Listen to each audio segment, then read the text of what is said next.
Good afternoon. Hi. I'm Stacy Katz, Substitute Open Resources Librarian / STEM Liaison. I'd like to warmly welcome you to our reading today.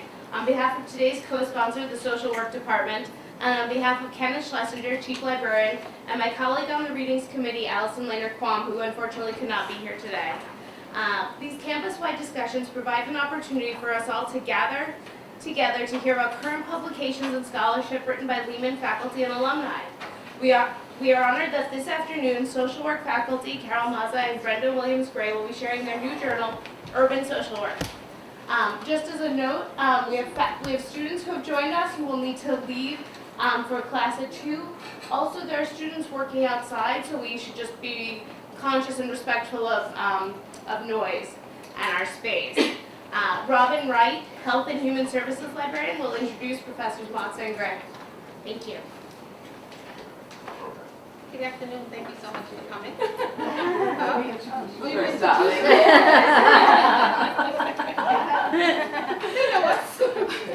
Not everyone. Plus, we're being recorded. Good afternoon. My name is Robin Wright, and I'm the Health and Human Services Librarian. And that means I'm a liaison to the School of Health Sciences, Human Services, and Nursing. Welcome.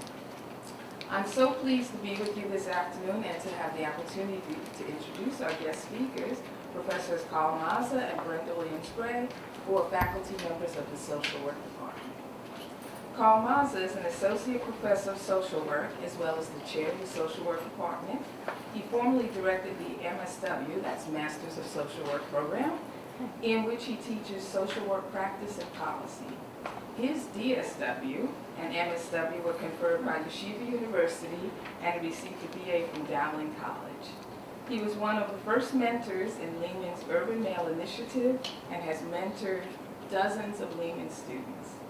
He has been recognized by the Urban Male Leadership Program of CUNY and the African and African American Studies Department here at Lehman for his years of service and dedication to mentoring students.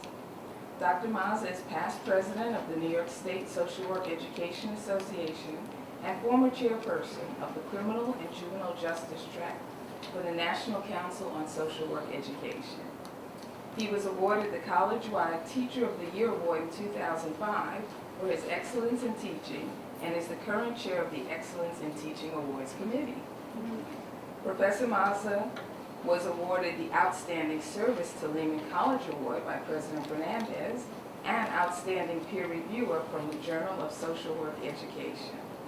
He has been named Person of the Year by the College Initiative Program, which is a support program for people transitioning from prison into college, and has received a Lifetime Achievement Award from Hudson Link for Higher Education in Prison, a nonprofit agency providing college education, life skills, and reentry support to people incarcerated or formerly incarcerated in prison. Professor Mazza has published on incarcerated fathers, children of incarcerated parents, persons re-entering the larger society from prison, practicing social work in prisons, and adolescent fathers. This year he published a book, Fatherhood in America, Social Work Perspectives on the Changing Society, with Dr. Armand Perry of the Kent School of Social Work at the University of Louisville. He serves on the board of directors of several nonprofit social service agencies concerned with social and economic justice.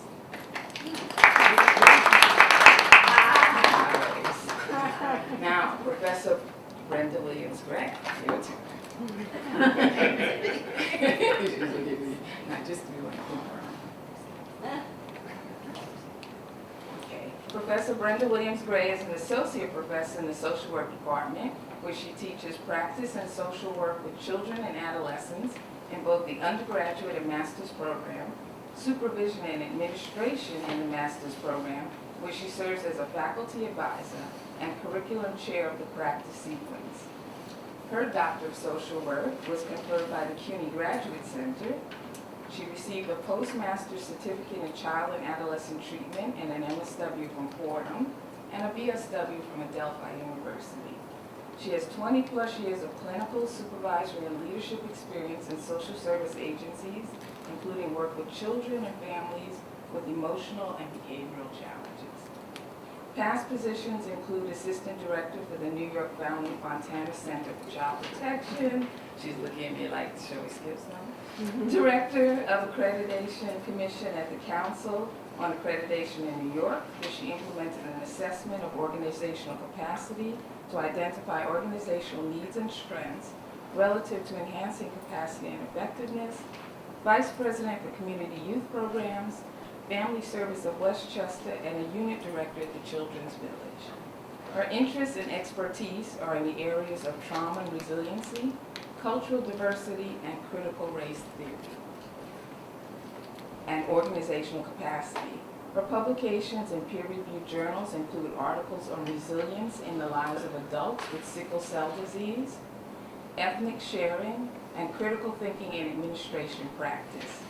Her book chapters include Protective Factors for Healthy Reintegration of Veterans in Promoting Resilience, Children in War, and the Framework for Culturally Responsive Practice in Culturally Diverse Parent-Child and Family Relationships.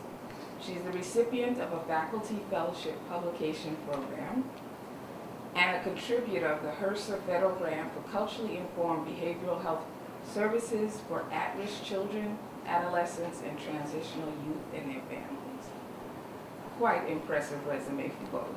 Professors Mazza and Williams-Gray will be speaking with us today about their journey in turning their concept of a prestigious social work journal into a reality.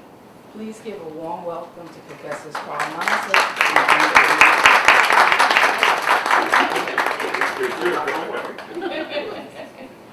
Well, thank you for coming. Goodbye.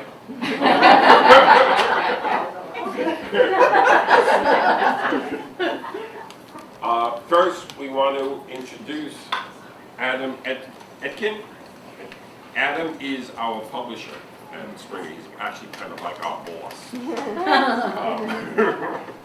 And the journal would not exist without Adam. And the fact that he's decided to join us here really talks to the kind of collaboration we have with him as a partner. So we're really excited that he's here. And so we're going to start. You want to say something about that? Sure. The front page? Brenda and I are two of the four founding editors. The other two editors are professors at Morgan State University in Baltimore. And the four of us do basically everything together.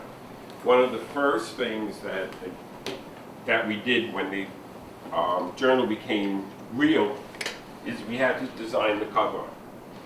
And we basically told Springer initially that we wanted people on the top and urban buildings on the bottom, which they did. And then we proceeded to make them crazy. The buildings on the bottom were originally all red. And those of you of a certain age remember in the 1970s, Howard Cosell at Yankee Stadium said the Bronx is burning. And a tribute to what the Bronx was like at that time. So this is my idea.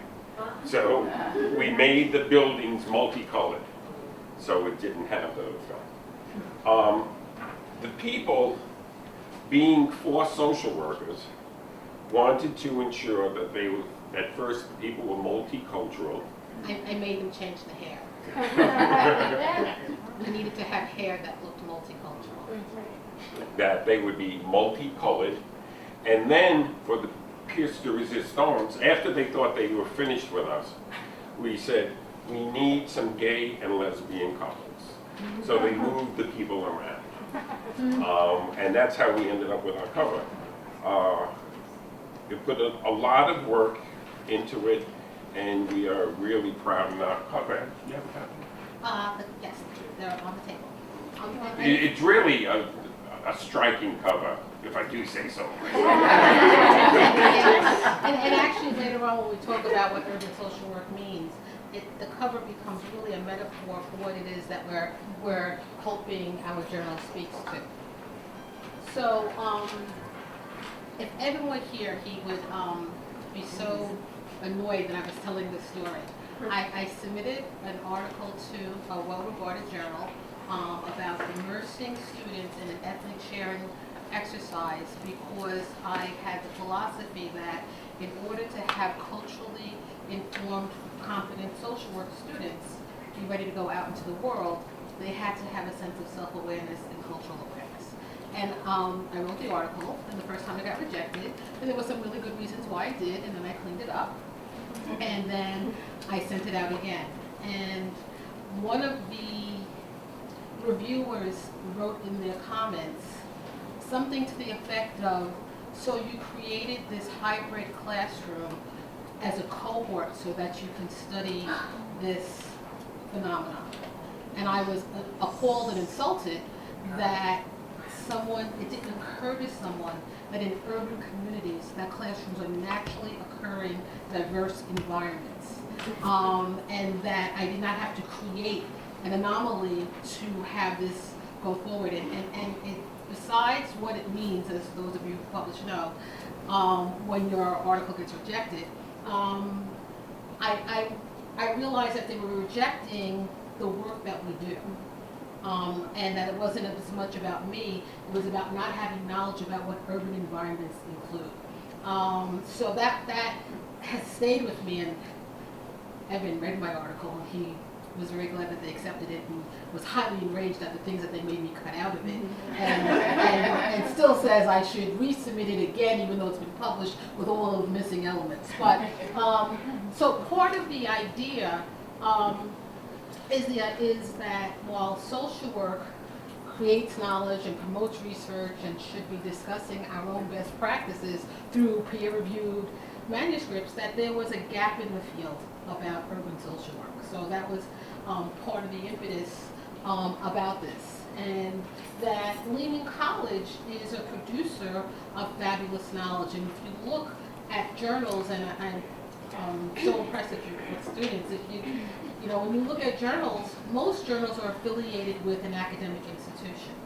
And that gives them not only prestige, but it helps corner the market on what their expertise is and what they have to offer to the next generation of students and practitioners in reference to knowledge. And I thought that our department was at a developmental stage where we're writing grants and all of these books, and we have all of this energy and should be moving to that step.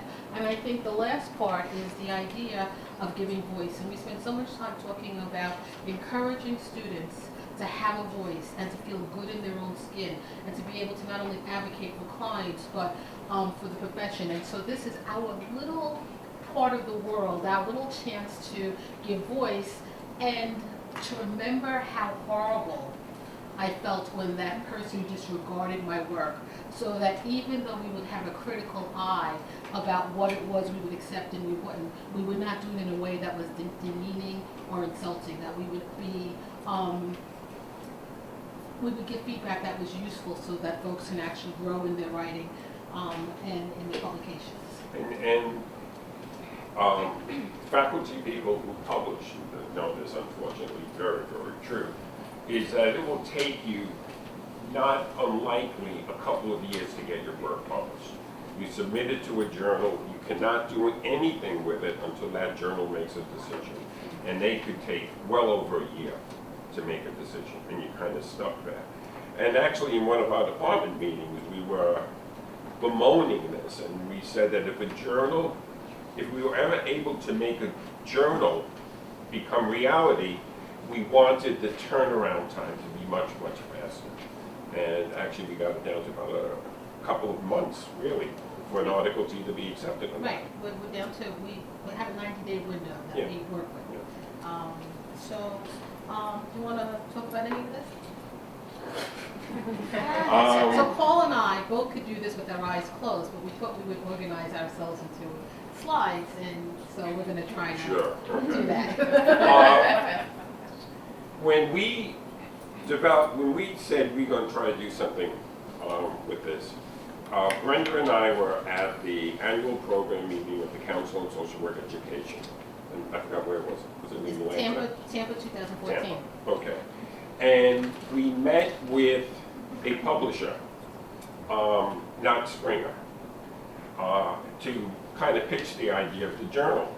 And that publisher said, this is really interesting. Another school came to us in the morning. They had a 10 o'clock meeting, we had a 1 o'clock meeting with the exact same idea. Wow. So they suggested that we meet with the other school. The other school happened to be Morgan State University. Which is a historically black college, and we are a Hispanic serving institution.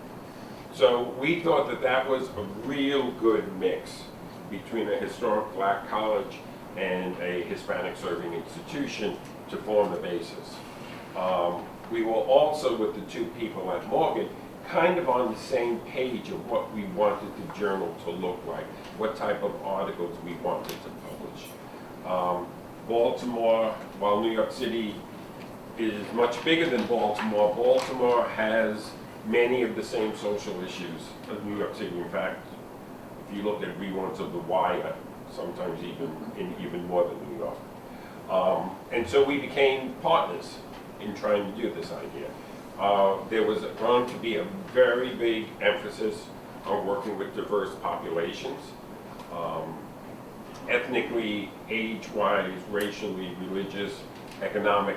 And the geography of urban environments. The truth of the matter is, we reject the idea that when people say urban, it's code word for poor minority people. And we were offended at that notion. I remember being at an NASW dinner mentioning the journal, and someone says, oh, so you're going to talk about poor black and Spanish people? And I said, no, we're going to talk about people who exist in urban environments. So the picture on the cover speaks to the intersectionality between being in a place that has so many resources but that people can be fragmented from them. You have people who are in the outer boroughs who never get into the city, and people of all economic and social levels and age, and really the intersectionality of diversity. So we wanted to frame urban social work from a strengths perspective.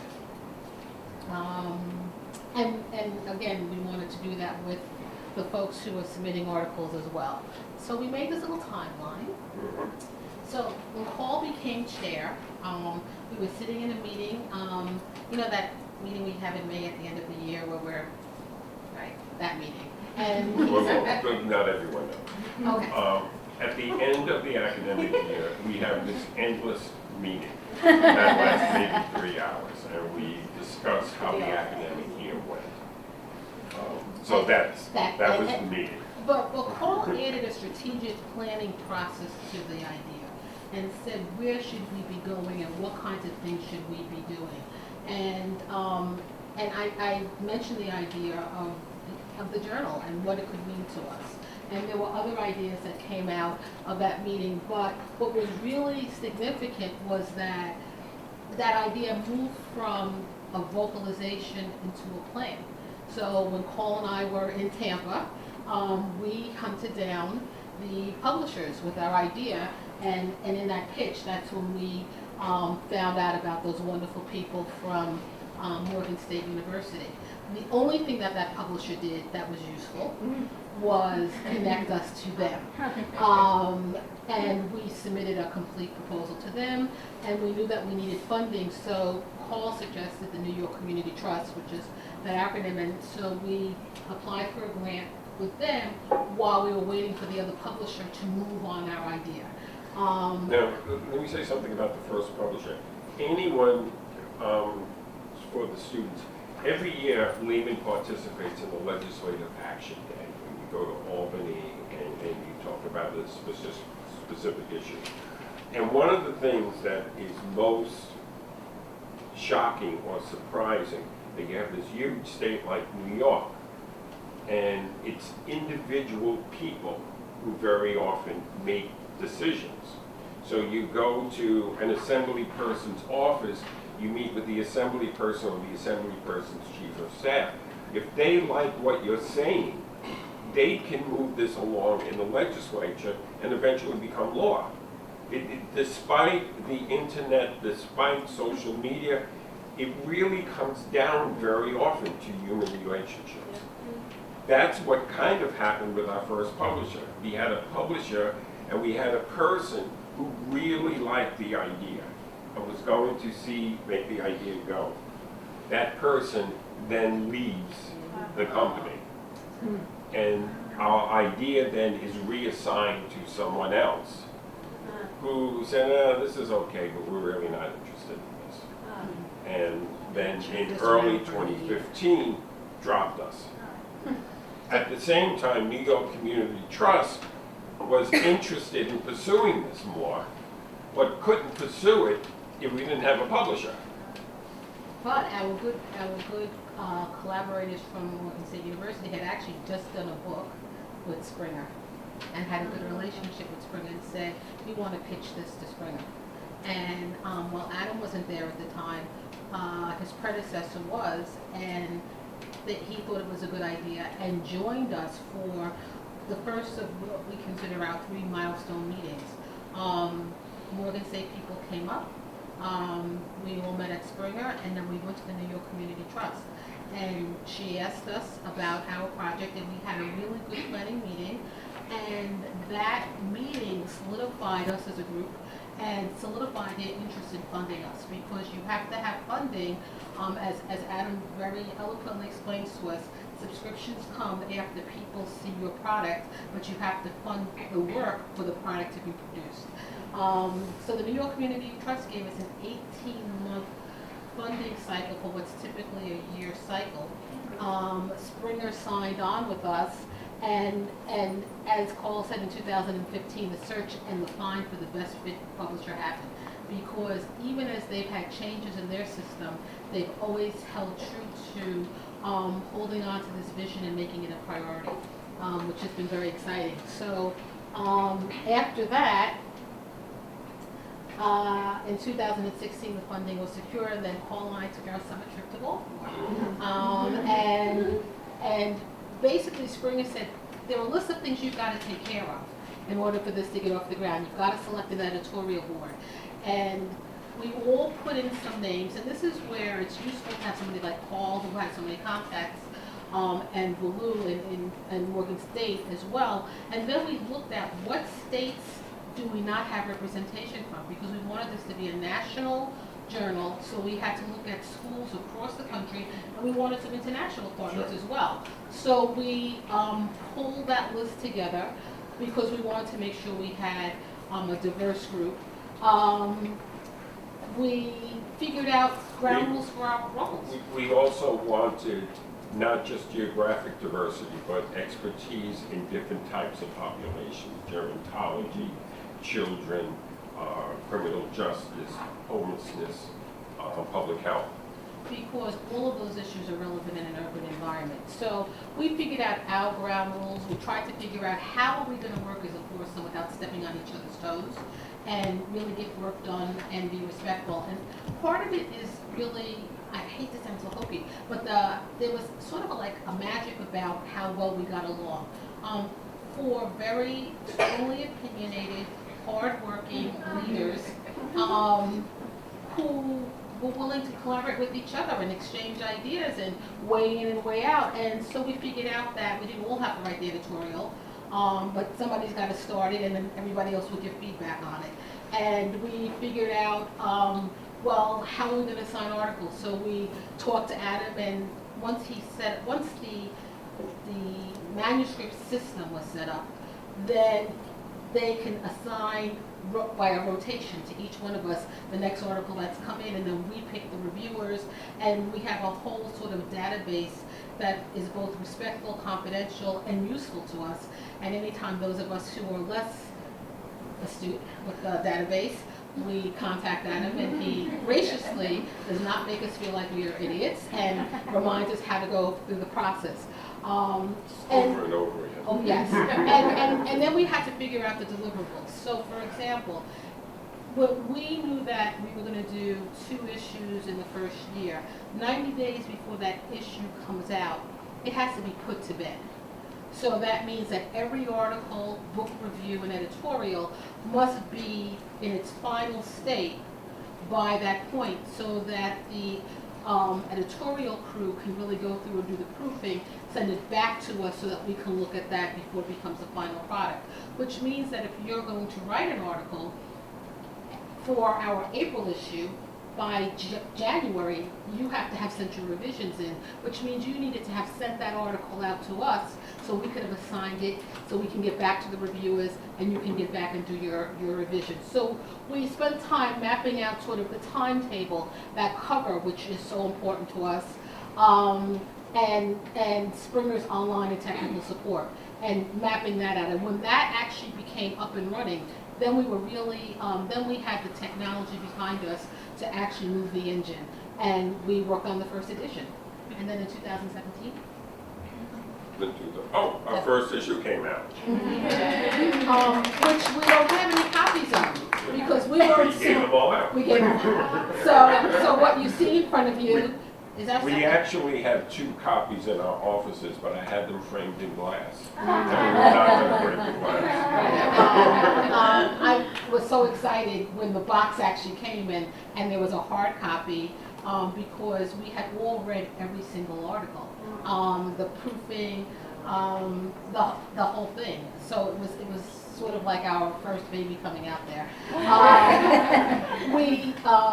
Springer does a really good job of doing publicity, and anytime somebody's going to a conference, we text or call and say, is anybody going to be there from Springer, and who of the editors is going to be there, and we take information out, because the truth of the matter is, in order to get a wide-ranging scope of articles, we have to make sure that folks know that we're out there, and work on those things like that number that we don't have yet.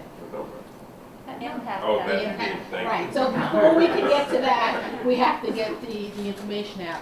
So Springer hosted a planning meeting for us earlier this year, and we went down and we walked through understanding more of the technological logistics, meaning the other players behind the scenes, and then we were able to make suggestions about, since there were 4 of us, these are the things that would be helpful for us on the website.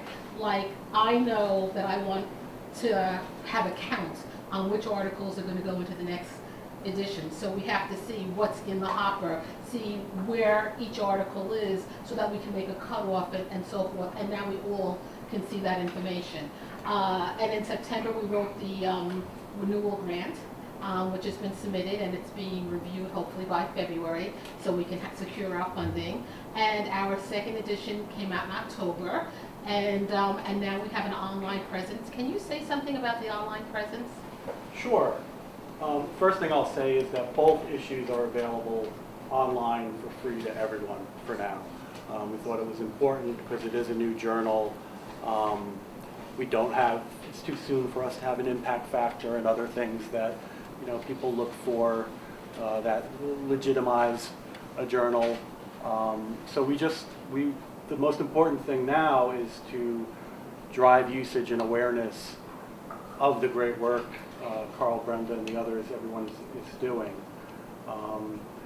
Our online presence will be changing for the better next year. Not sure of the time yet, because we're moving to a new, what I'm told is amazing, fantastic, greatest thing ever, hosting platform.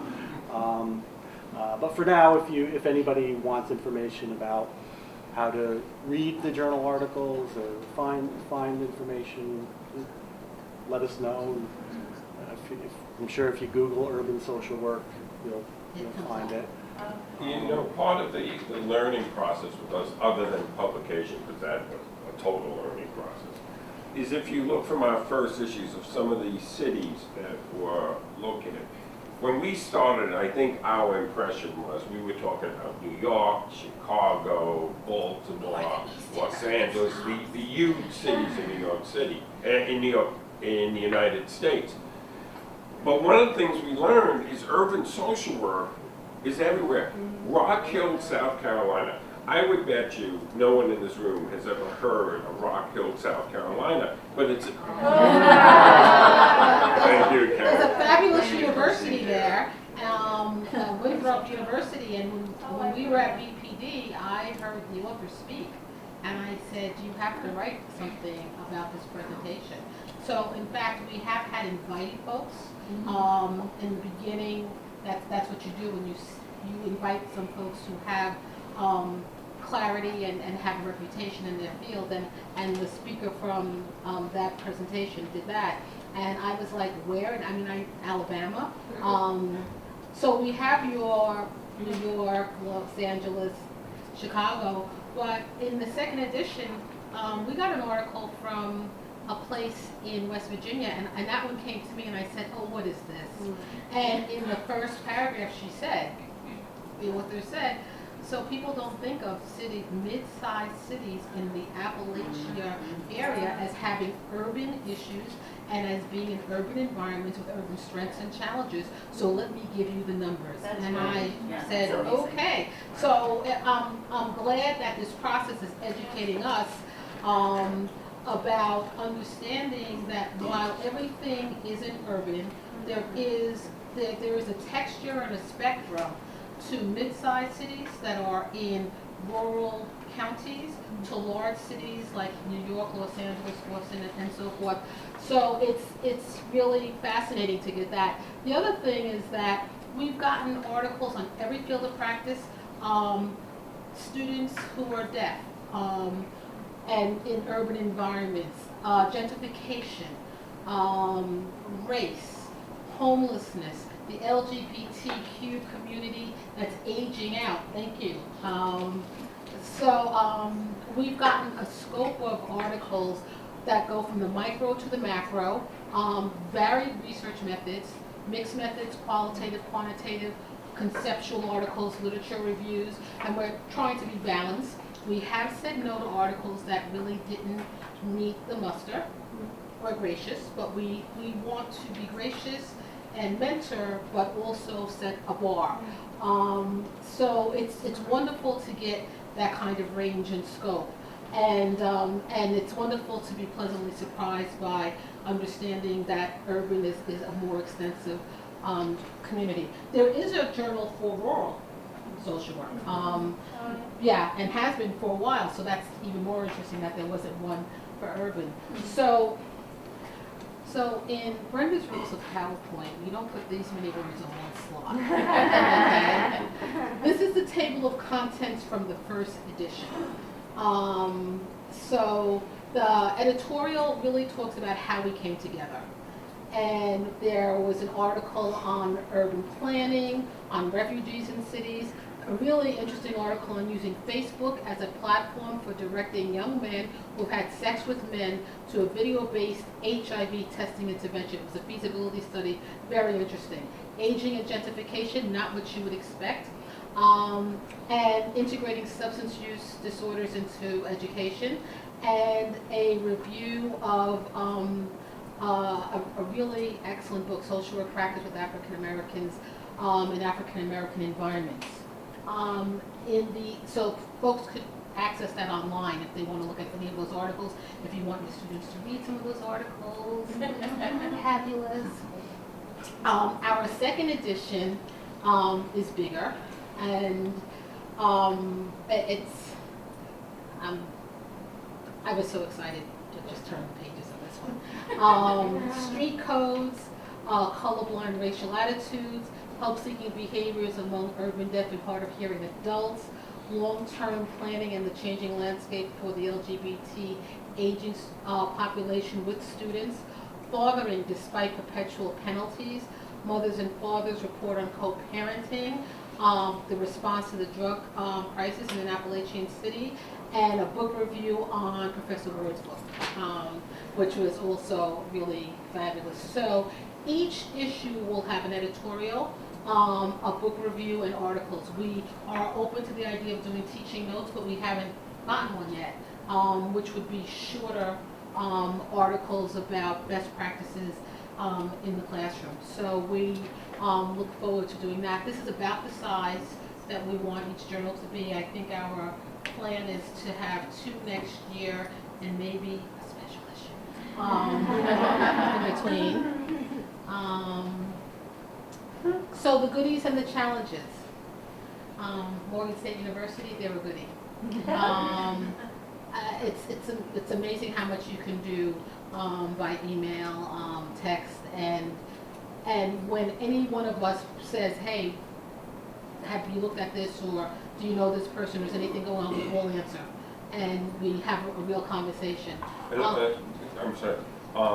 Another reason why Morgan State was a perfect fit for us came from the New York Community Trust, saying that they were really interested in this idea because they had two large universities in two different big cities, and one being a historic black college and the other one being a federally designated Hispanic serving institution. It became a perfect fit, and we get along.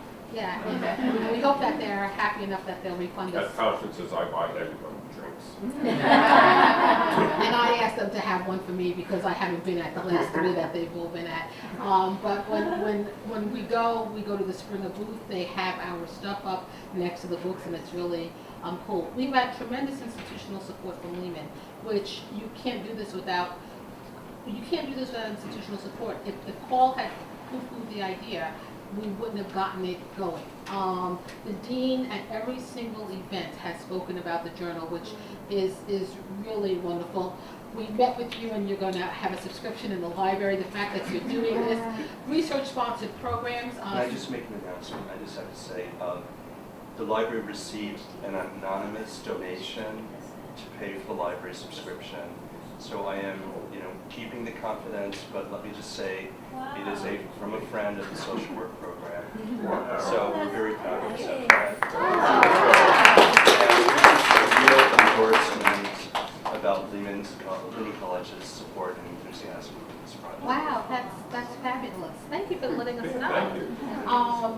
Saida, God bless Saida, who had to struggle with the challenges with me, which is once you get a grant, you have to go to the Research Foundation and navigate contracts, and navigating copyright laws and the whatnot was beyond the pale of annoying, and she kept staying with us, and we got it done. The learning curve was a challenge because we don't have a lease time, and we want to, if we don't meet our deadlines, it's almost like getting a bad credit rating. And we want to be able to do that because this is our little way of adding knowledge to the field, encouraging faculty to write about their best practices that no one else is paying attention to. It's like so cool. Okay, time management, that was a little tricky in the beginning. Just knowing how to navigate so that if an article comes in August, the fact that I'm thinking of it for the April issue doesn't mean that I hold it until October. It means I've got to make sure it goes to all of the parts. So we've had some challenges, but I think that we've really been blessed. This department, I mean, you brought a class and you all came, and this is like really cool. So it kind of belongs to all of us. So we have to get subscriptions. We have a 5-year sustainability plan, and when we did our grant, we had outcomes. That we would produce the first 2 journal issues on time, that we would have 25 editors, and we have 24, we decided that's the number we want to stay with, that we would have an online presence. Adam wrote a detailed report on all the steps that go into that, and the really important thing about having a fabulous publisher is that we get to pay attention to the content and the message, and he helps us with the technology and the publicity, and it's just a good fit. So where our plan is to have 5-year sustainability, that within 5 years, we really want 3 years, but we say 5 years publicly, that the subscriptions will actually sustain, because startup funding is really for startup, and 3 years is about the max on startup funding. So I think that... One of the things that, one of the many things I never thought of in the beginning, somehow I got in charge of the book reviews. Basically choosing the book and then choosing the reviewer who's going to review the book. And there's a lot of power in that, and I don't mean that facetiously. There are a lot of books that I know of that need to be exposed more, but there aren't any venues that are choosing to review these books. And I think that's a major contribution that we're making. It's very humbling, and we also, Look, I hope that there's something from Lehman in every edition, but it can't be all Lehman and it can't be all Morgan State, because then it misses the national impact and it becomes a mom and pop store. But the idea that there's an opportunity for folks to write, and that we have no vested interest other than putting the best work out there. That's really humbling, and it helps us to pay attention to, is this good enough? Is there, did the person who reviewed this give them the best possible advice? Do we need to tone something down? Do we need to add something into it? Is this one that really can't go forward? So we take that very, I think, literally. And I think that's why we're so excited about this.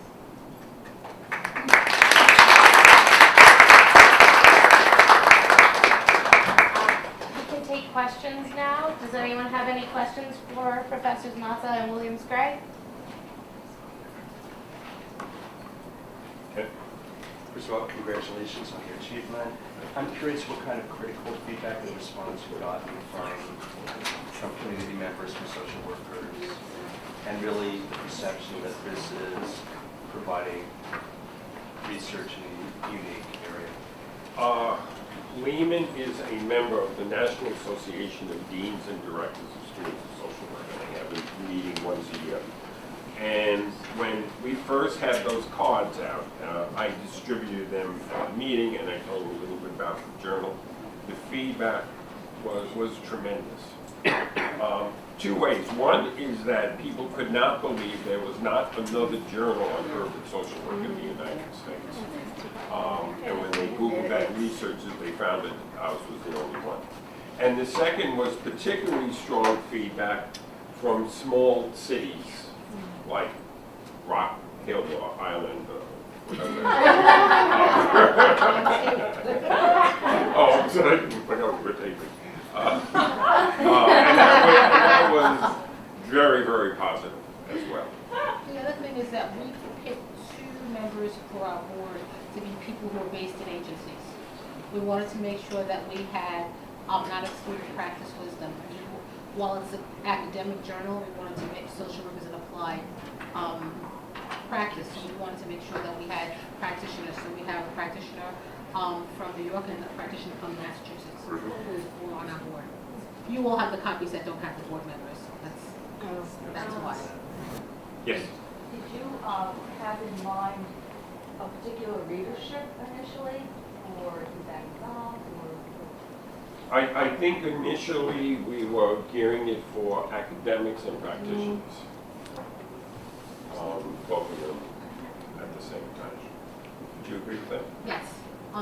We want students to be able to use it, to learn, and we want practitioners to look at the best practices that other folks have done. So, I mean, if you're in a university that doesn't have a substance abuse curriculum, somebody put a substance abuse curriculum as part of their study. If you're working with young men who are HIV positive, they have their practice-based wisdom in there. So, and we don't feel like qualitative is better than quantitative or the other way around. Urban social work is for the greedy, and there is room for all of it. So we are hoping that students and practitioners and educators will look at it. And there are a number of policy pieces in there as well. 2 articles that we anticipate coming out in the next edition are really about faculty in urban environments and what that entails in terms of their own growth, maturation, and work-life balance. So I feel like that's a gift for them. And in this second issue, there were 2 articles about parents and fatherhood. So while we weren't looking to be thematic, the content emerged that way. We also, just last week, got a new submission, which I think is really exciting because it brings a new dimension to the journal about historical urban policies. And actually the article that we got in had to do with the history of urban public health and work with African American men. So hopefully that will work out. questions? A question for your publisher, and I don't know if this is proprietary, but how many subscriptions would you ultimately need to say, okay, this is sustainable? That's a hard question to answer off the top of my head for a number of reasons. One, I'm historically terrible at math. Two, it depends on how many issues we really want to publish each year. We did 2 the first year, as Brenda said. We're doing 2 and hopefully a 3rd special issue. Ultimately, we want to be at least quarterly. So once we know the frequency, the number of pages, things like that, it will be much easier to determine what our costs are to produce the journal, and then figure out, how much we need. Because our journals department we're not as big as a Wiley or a Taylor and Francis or an Elsevier. So we don't charge a lot, and we don't want to charge a lot for our journals if we don't have to. We just want to keep things running. Everyone wants to make a profit, obviously, but we try and balance that with sharing and growing the knowledge as well. So I'm not giving you an answer because I don't know the answer, but if you're really interested, I'm happy to give you my information, and I can, when I get back to the office, crunch the numbers and figure it out. I asked you, Jessica. I wanted to know Yeah, no, and I mean, one of the things though that Adam has done is, we were like, okay, so next year we're going to 4. And Adam said, slowly, because you had to this year. Let's get through that and steady the ground. And okay, you want to do a special issue, then we should go to 4. So our enthusiasm has to be tempered with a pragmaticness about it. So this issue's a little bit bigger than the last one. We're looking to produce good quality and then expand the quantity. And I have a fantasy that Paul will be at every NAD meeting with those cards saying, "Do you have a subscription yet?" And hopefully that'll help. At every conference, I would booth to booth, program to program. So we're looking to use both relationships and technology to get people to both submit articles and to get universities to get the subscriptions. I will say that in order to simply sustain the journal, the number of library subscriptions, institutional subscriptions, isn't that big. I don't want to give a number right now for fear that I give you the wrong number. But it's, and to their credit, if anybody could do 4 issues in the second year of a brand new journal, it's the 4 editors, well, these 2 and the 2 who aren't here. They could have done it. And I've been in, just quickly, I know this isn't answering your question, but I just want to say that I've been in academic publishing, specifically peer-reviewed journal publishing, for over 20 years. And I've worked with literally thousands of editors and on every topic under the sun. And these guys are such a pleasure to work with. I mean, everything, and it's because they do care, and it comes out, and everything from that I love that cover story, because you didn't drive me crazy, you drove the graphic designer a little crazy. But what I saw just from that, and it sounds silly because you're really concerned about what's between the covers, but what I saw through that process was how much they did care, and how much thought and care they were putting into this. And it shows. It really does. So when Carl at the beginning said, "I'm kind of their boss," no, we're a team, and so just keep doing what you're doing. I just want, everyone knows him, but I think I'm standing right next to me. This is Dean Bill Latimer, who has been 120% supportive of the journal. He couldn't have done it without us. You made a slide. calling my mom. I'll just say a quick few remarks if that's all right. It is an absolute pleasure to be here. I also want to add to the chorus of congratulations to Dr. Brenda Williams-Gray and Dr. Carl Mazza for putting this journal together with Morgan State, correct? Morgan State. Okay, good, glad I got that right. So we're in a borough of 1.4 million residents. We all know that there are a fair amount of social and health and social inequality issues and health inequality issues.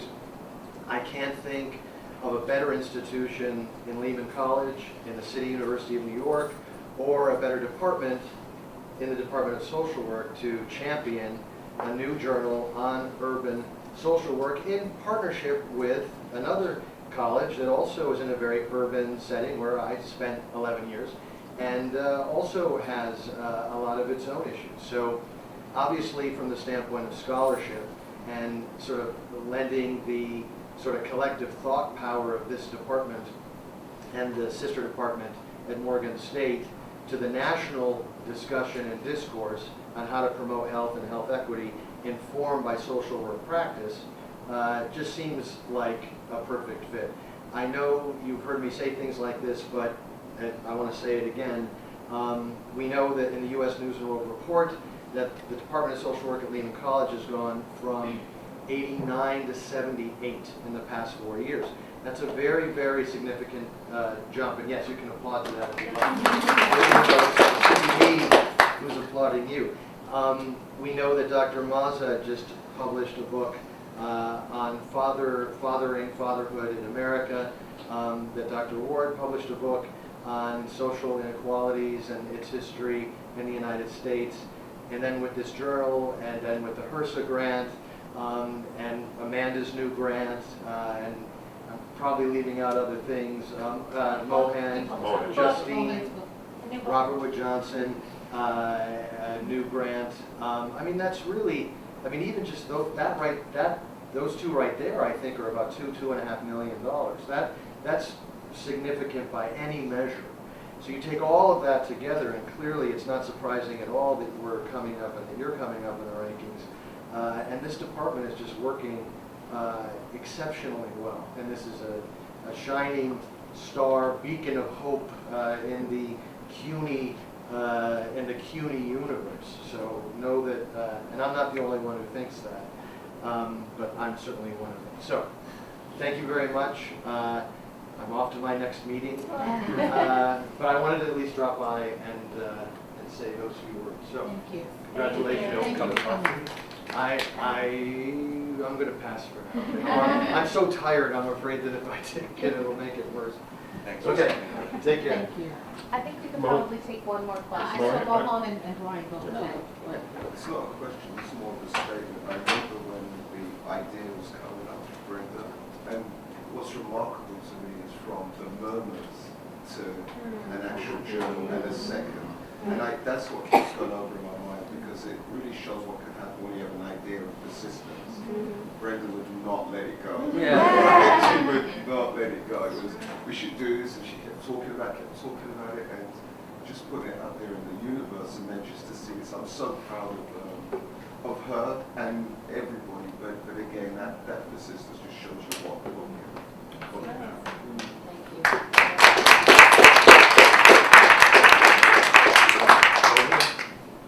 Oh, you wanted I was just going to say, this is, I think, building on what you said about them.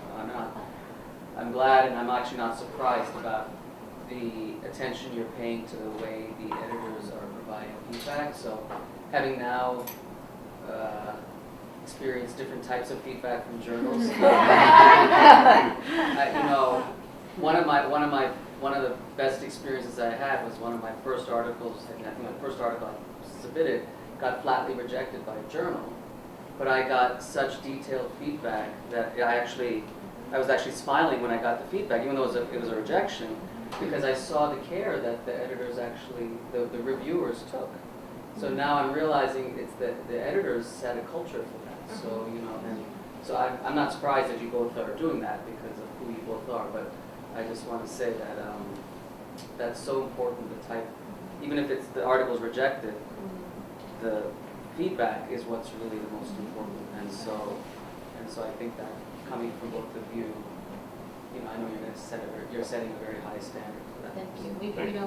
People should be treated respectfully, and people should also know that urban social work is an all human being. So we want to put some of the positives out there, and we want to treat people accordingly, and you know that we want to review your book. Review the book? Yeah. Oh, okay. Because it gives us a chance to say yay to all the good stuff coming here. I think we actually have to wrap up, but we thank you all for coming and welcome you to attend future readings this semester. On December 13th, Professor Brad Schoenfeld will be speaking on science and the development of muscle hypertrophy. So visit the library website to RSVP.